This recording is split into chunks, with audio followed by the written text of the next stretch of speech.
I won't point them out, had to call bullshit on.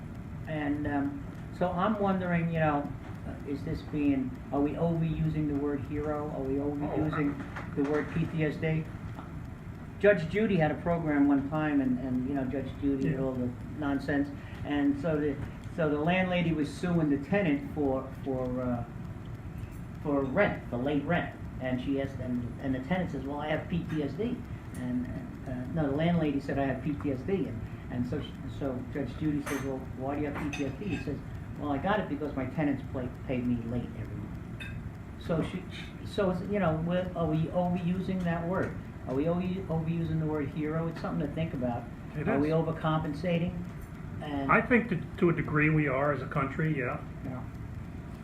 But it's also, like Nadine said, social media. It's a whole different media ballgame now than it was. Yeah. And for the most part, people supported this war at the beginning. Of course, after seeing the towers come down, Yeah. everyone wanted to get back at the bad guys. Mhm. Well, we took that to a level, and it's still there, that level. But in Vietnam, it became a whole different game real quick because we had so many casualties. Yeah. Like I remember, here not too many years ago, they were talking about, we're getting close to 4,000 casualties.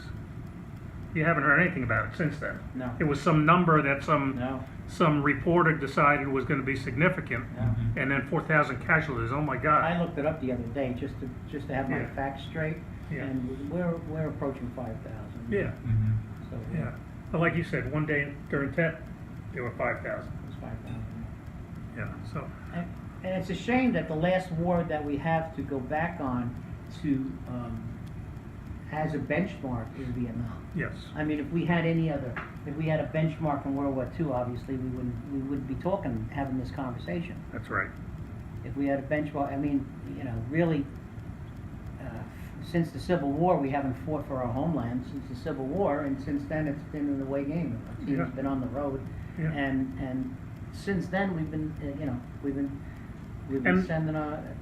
Yeah, and the occasional conflict, like, even the Gulf War in the early 90s. Yeah. How long that lasted? A few days. Yeah, it was a few days. So, So there were very few people, military involved for the most part. yeah. And the grenade operation and some of these other things we got involved in, but certainly nothing as massive as World War II or Vietnam. Yeah. Vietnam was the last major mass army war, I guess you could call it. It was our baptism to guerrilla warfare. Right. And actually, it was And our that changed- baptism into psychological